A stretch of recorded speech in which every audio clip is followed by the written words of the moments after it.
Top 100 series में part 19 लेकर हम लोग आए हैं। इस सीरीज़ में area bounded by the curve चल रहा था। लास्ट लेक्चर में हम लोगों ने देखा था area bounded by the curve itself. इस लेक्चर में हम लोग देखेंगे area bounded by the curve and a line, और इसके बाद वाले लेक्चर में देखेंगे area bounded by two curves. थोड़ा सा बेसिक भी देखा था लास्ट टाइम पे। आज डायरेक्ट क्वेश्चन लेके चल रहे हैं। देखिएगा क्या कह रहा है। Find the area of the region in the first coordinate, ठीक है, enclosed by the x axis and line y is equal to x and the circle x square plus y square. कह रहा है circle x square plus y square और line x y से जो area bonded हो रहा है x axis में, उसका हम लोगों को एरिया बताना है इंटीग्रेशन मेथड से। तो सबसे पहले हम लोग लाइन और जो कर्व गिवन होता है उसके इंटरसेक्शन पॉइंट निकालते हैं। सबसे पहले हम लोग क्या करते हैं, लाइन और कर्व के इंटरसेक्शन पॉइंट निकालते हैं। उसके लिए क्या करते हैं बेटा, पहले जैसे ये सर्किल है x square plus y square is equal to 32।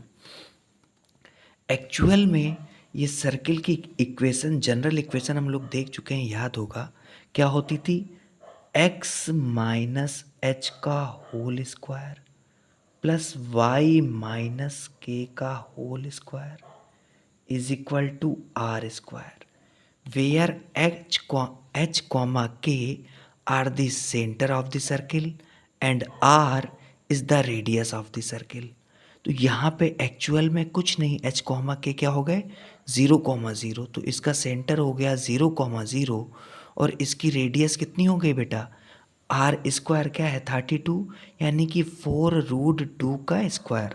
तो इसकी रेडियस हो गई 4√2 का स्क्वायर। वही कोऑर्डिनेट यहाँ लिखे हुए हैं। एक्स एक्सिस पे वाई कोऑर्डिनेट हमेशा 0 होता है, इसलिए 4√2, 0। अब पॉइंट ऑफ इंटरसेक्शन निकालना है लाइन का और कर्व का। तो x y is equal to x है, आपने पुट कर दिया इक्वेशन में, तो हम लोगों को क्या मिल गया बेटा, 2x² इज इक्वल टू 32, यानी कि x² इज इक्वल टू 16, यानी कि x is equal to +-4 and what we get y is equal to also +-4। यानी कि ये पॉइंट जहाँ पे कट कर रहा होगा वो 4,4 होगा एंड ये पॉइंट -4,4 होगा। अब उसने हम लोगों से बोला है इन द फर्स्ट क्वाड्रेंट, यानी कि केवल इस पार्ट का बेटा, यानी कि केवल इस पार्ट का आपको एरिया निकालना है, ठीक है। तो अब इस पार्ट का एरिया निकालने के लिए हम लोगों को कौन कौन सा एरिया चाहिए, हम लोगों को चाहिए ओ एम बी और बी ए एम का। बात समझ में, मैंने क्या बोला बेटा, ओ एम बी ओ और एम बी ए एम का। इतनी बात क्लियर है। इन्हीं दोनों का हम लोगों को एरिया निकालना है और लिमिट पुट कर देंगे, आंसर आ जाएगा। अगर एक्स वाई डी एक्स लिखेंगे तो एक्स की लिमिट ही रखेंगे, एक्स एक्सिस के अकॉर्डिंग ही पूछ रहा है, ठीक है। तो आपने लिखा area of O B M O plus area of B A M B. ये 0 से 4 तक, 0 से 4 तक एक्स कोऑर्डिनेट यहाँ कितना है बेटा 4, ठीक है। तो आपने लिमिट लगाई 0 से 4 वाई डी एक्स, सॉरी 0 से 4 वाई डी एक्स। यहाँ आपने लिमिट लगाई 4 से 4√2, 4 से 4√2 वाई डी एक्स। इसके लिए वाई ये लाइन होगी, बात समझिएगा, और इसके लिए वाई ये कर्व होगा, क्योंकि इस लाइन के अकॉर्डिंग कर्व बाउंडेड हो रहा है और यहाँ पे कर्व के अकॉर्डिंग बाउंडेड हो रहा है। तो आपने y की वैल्यू रखी वाई डी एक्स, वाई की जगह आपने रखा x। x को जब इंट्रीगेट किया तब आपको क्या मिला, x² आपने यहाँ लिखा, लिमिट लगाई 0 से 4, कोई प्रॉब्लम तो नहीं, ठीक है। उसके बाद आपने y की वैल्यू यहाँ पे कर्व से है तो लिखा 32 माइनस x², 32 लिमिट हम लोगों ने लगा दी 4 से 4√2, 30 माइनस x² dx। क्लियर है। अब ये क्या बन गया, ए स्क्वायर माइनस एक्स स्क्वायर का, तो लास्ट टर्म पे भी बात हुई थी, इसका क्या होता है integration, X by two A square under root A square minus X square plus A square by two sine inverse X upon A. बेटा ये याद कर लीजिएगा, 1/2 आपने लिखा,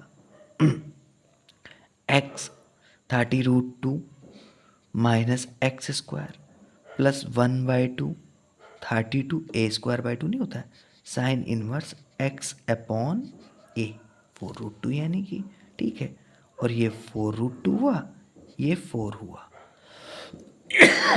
अब अगर यहाँ 4√2 रखेंगे तो ये भी 32 हो जाएगा, ये पार्ट 0। बेटा अब आपने यहाँ 4√2 रखा तो ये 4√2 कैंसिल आउट हो गया 1, और 32/16 भी लिख सकते थे, ठीक है, तो 4√2 1 हो जाएगा। और जब इसमें आपने 4 रखा तो अपन लोगों को क्या मिला, x की जगह 4/2 और 32 माइनस 16 और 4 अपॉन यानी कि साइन इनवर्स 1/√2, साइन इनवर्स 1/√2, बस वैल्यू पुट कर दी है। अब ये पार्ट बेटा 0, ये 32 16 हुआ, 16 और ये वैल्यू कितनी आई, साइन इनवर्स 1, साइन इनवर्स 1 बेटा कितना होता है, अगर आप बोलो साइन इनवर्स 1 तो इसको हम लोग ये नहीं लिख सकते हैं, साइन इनवर्स साइन π/2, तो वैल्यू कितनी आ गई इसकी, π/2। आपने जब π/2 रखा तो यहाँ 16 था, 2 से 2 एलिमिनेट हो गया यानी कि 8π। इतनी बात क्लियर है। यहाँ पे देखिए ये हो गया 2 और बाहर आया 32 माइनस 16 यानी कि 16, बाहर आया 2, 2 इंटू 4 कितना हो गया, आपको दे दिया 8, और यहाँ पे 16 और यहाँ पे बेटा 1/√2 किसकी वैल्यू, π/4 की, तो ये हो गया 4π। दिख रहा है बेटा कि नहीं दिख रहा, ठीक है, सबको ऐड कर दिया तो 8π, जब माइनस का 4π हो जाएगा तो प्लस का 4π बचेगा, माइनस का 4π चला जाएगा, ये दोनों ब्रैकेट में है बेटा, ठीक है, और ये माइनस का 8 प्लस के 8 से कैंसिल आउट हो जाएगा, तो अपना फाइनल आंसर क्या आएगा, 4π। बात समझ में आई। सेकंड क्वेश्चन देखते हैं, अच्छा क्वेश्चन है, याद रखिएगा, सिंपल है, बस आपको स्टेप फॉलो करने हैं और under root A square minus X square के फार्मूले माइंड में सेट रखने हैं। देखिए नेक्स्ट क्वेश्चन देखते हैं। नेक्स्ट क्वेश्चन बेटा हम लोगों से कह रहा है find the area bounded by the ellipse. अभी हम लोगों ने बेटा सर्किल की इक्वेशन देखी, x माइनस एच का whole square plus Y minus के का whole square is equal to are square. वैसे ही इलिप्स की इक्वेशन होती है x square upon a square plus y square upon b square is equal to 1। अगर a is greater than b है तो x एक्सिस के अकॉर्डिंग ज़्यादा लंबा इलिप्स बनेगा बेटा। इस केस में अगर x is less than a is less than b है तब ऐसा इलिप्स बनता है, ठीक है, याद रखिएगा, आगे क्वेश्चन आएंगे, ठीक है। तो अब देखेंगे क्वेश्चन हम लोगों से क्या कह रहा है कि इलिप्स की इक्वेशन दे रखी है और बोल रहा है ऑर्डिनेट्स x,0 एंड x,a। बेटा अब जैसे ये x square upon a square y square upon b square is equal to 1 लिखा हुआ है और हम लोगों से कह रहा है x इज इक्वल टू 0, यानी कि एक्स एक्सिस की ही बात, वाई एक्सिस की बात कर रहा है और हम लोगों से क्या बोल रहा है x is equal to a e. Ellipse में जो लेटेस्ट रैक ये इसके बेटा सेंटर बोले जाते हैं, इलिप्स के फोकी जिसको आप लोग बोलते हो, जैसे सर्किल में सेंटर होता है वैसे इलिप्स में फोकी होती है, 11th में पढ़ा होगा। ये फोकी होती है ए ई कॉमा 0, ये होती है माइनस ए ई कॉमा 0। क्या बोला मैंने, ये ए ई कॉमा 0, ये माइनस ए ई कॉमा 0। अब इससे जो लाइन पास होती है उसको बोलते हैं लेटस रेक्टम। तो कभी कभी आप लोगों से इसने इसमें सिंपल बोल दिया x is equal to a ई, वो ये ना बोले आपसे और डायरेक्ट बोल देता है इसकी जगह और कर्व दे देता इलिप्स और आपसे कह देता find the area bounded between the ellipse and the its latus rectum, ठीक है। तो हम लोग जान जाते हैं कि x इक्वल टू ए से जो लाइन पास होती है वो लेटस रेक्टम होती है। कुछ खास नहीं, बेसिक थ्योरी इलिप्स की बता रहे हैं। अब क्वेश्चन देखते हैं, 1 सेकेंड का क्वेश्चन है। तो ये पॉइंट हो गया ए कॉमा 0। हम लोगों से कह रहा है जो लेटस रेक्टम है, जो लेटस रेक्टम है वो उसका और इलिप्स का x इज इक्वल टू 0 से यानी कि y एक्सिस की रिस्पेक्ट में एरिया बाउंडेड बताना है, एरिया बाय द कर्व बताना है।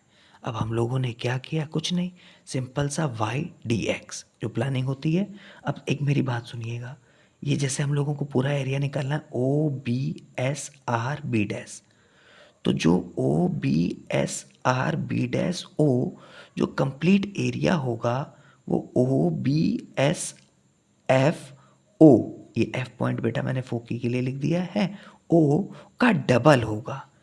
इसका ये जो टोटल है ये इसका हाफ है यानी कि इसका डबल है। तो वही हमने लिखा हुआ है 2 0 से ए वाई डी एक्स, इसलिए यहाँ 2 है। ये बात याद रखिएगा। बात समझ में आया 2 क्यों है? क्योंकि उसने हम लोगों से इस क्वेश्चन में ये नहीं बोला है कि आपको फर्स्ट कोऑर्डिनेट में निकालना है। लास्ट क्वेश्चन में उसने बोला था आपसे फर्स्ट कोऑर्डिनेट, इसलिए हम लोगों ने नेगेटिव वाला नहीं लिया था या नीचे वाला और कहीं का नहीं लिया था। इसमें उसने कुछ भी बाउंडेशन नहीं दिया है तो हम लोगों ने इसको डबल कर दिया। कोई डाउट? आगे बढ़ते हैं। 0 से ए ही लिमिट लगाई, ये पॉइंट होता है 0,0 और ए ही आपको पता चल गया लेटस रेक्टम की लाइन के लिए है। और यहाँ से y की वैल्यू क्या आएगी बेटा, एक चीज़ देखिए, जैसे लिखा है x square upon a square plus y square upon b square is equal to 1। हम लोगों को यहाँ y की वैल्यू रखनी है। आप क्या रख सकते हो, आप इसको लिख सकते हो B square upon a square bracket में ए स्क्वायर माइनस एक्स स्क्वायर। ये बात समझ में आ रही है? इसको लेफ्ट हैंड साइड पे ले गए, ठीक है, ए स्क्वायर यहाँ चला गया तो ए स्क्वायर टोटल एलसीएम हो गया और बी स्क्वायर का मल्टीप्लाइड किया तो ये हो गया। अब इसका टोटल का अगर आप अंडर रूट निकालोगे तो आपको क्या मिलेगा, B upon A under root A square minus X square. बात समझ में आई? वही मैंने लिखा हुआ है। 2 क्यों लिखा था बता दिया, 2b upon A under root A square minus X square D X. बात समझ में आई? अब A square minus X square का फिर से फार्मूला क्या होता है, X by 2 under root A square minus X square plus A square by 2 sine inverse X upon A. Limit कहाँ से कहाँ तक, 0 से ए तक, 0 से ए तक। अब हम लोगों ने x की जगह ए ही रखा, यहाँ आपने ए ही रखा, यहाँ x की जगह ए ही रखा तो ए स्क्वायर माइनस ए का होल स्क्वायर, यहाँ ए स्क्वायर बाई 2 ए बाई 2। और जब 0 आप पुट करोगे तो ये कंप्लीट 0 हो जाएगा, इसलिए माइनस की वैल्यू निग्लेक्जिबल हो जाएगी। अब यहाँ से ए स्क्वायर बाहर ले लेंगे हम लोग तो क्या हो जाएगा बेटा, बात समझना, ए स्क्वायर बाहर ले लेंगे, ए स्क्वायर कॉमन ले लेंगे तो ए बाहर आ जाएगा तो वो ए स्क्वायर बन जाएगा और ए स्क्वायर से ए के कैंसिल आउट हो जाएगा और ये 2 कॉमन ले लोगे तो 2 से 2 कैंसिल आउट हो जाएगा, ए से ए कैंसिल आउट हो जाएगा तो क्या बचेगा, ए बी। यहाँ से भी ए आपका कॉमन हो गया है। बात समझ में आ रही बेटा? तो हम लोगों के पास क्या बचा, under root E A B bracket के अंदर E under root 1 minus E square plus sine inverse E bracket close. बात समझ में आई? कोई डाउट तो नहीं? नेक्स्ट क्वेश्चन देखते हैं बेटा हम लोग।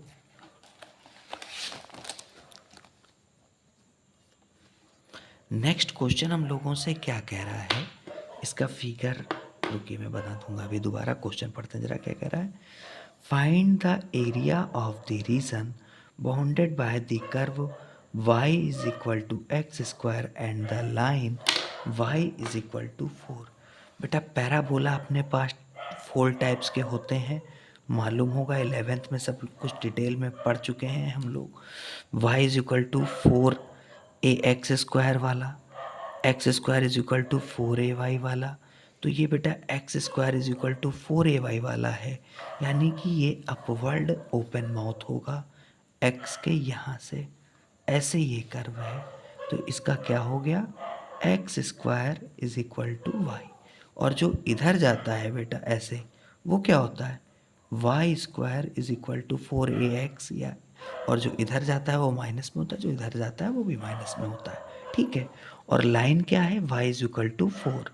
लाइन आपने ड्रा कर दी है कोई ये y इज इक्वल टू 4 की। कुछ नहीं, खत्म हो गया क्वेश्चन, 1 मिनट का क्वेश्चन है। तो हम लोगों से कह रहा है बाउंडेड एरिया बताना है, आपको ये एरिया बताना है।